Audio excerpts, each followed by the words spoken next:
10 billion euro. এটি club বিক্রির ইতিহাসে সর্বোচ্চ ডিল হতে চলেছে।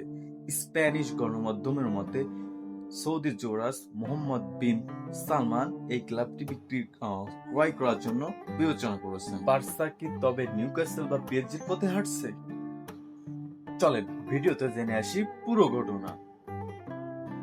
এই খবরটি সূত্রপাত হয়েছে স্প্যানিশ জনপ্রিয় ক্রীড়া অনুষ্ঠান এল সেরসিগো থেকে। তাদের দাবি, সৌদি আরবের পাবলিক ইনভেস্টমেন্ট ফান্ড, যারা নিউক্যাসল ইউনাইটেডের মালিক, তারা বার্সেলোনা ক্লাবটি কেনার জন্য বিবেচনা করেছেন। তো সাধারণভাবে বার্সেলোনার যে আর্থিক পরিস্থিতি, এটা খারাপ হওয়ার কারণে এই খবরটি একদম বিশ্বের দাবানলের মতো ছড়িয়ে পড়েছে। আসলে এই গুঞ্জন কতটুকু সত্যি? সত্যি কথা হচ্ছে, বার্সেলোনা ক্লাব এত সহজে ক্রয় করা সহজ নয়। কারণ হলো, এটি ম্যানচেস্টার সিটি বা নিউক্যাসলের মতো এক মালিকানাধীন সম্পত্তি না। বার্সেলোনা ক্লাব পরিচালনা হয় তাদের সদস্য বা স্প্যানিশ ভাষায় যাদেরকে বলে সোসিয়াস, তাদের দ্বারা। এর মানে কোনো বিদেশি সত্তা বা রাজ পরিবার এই ক্লাবটি সম্পূর্ণরূপে কিনে নিতে পারবে না।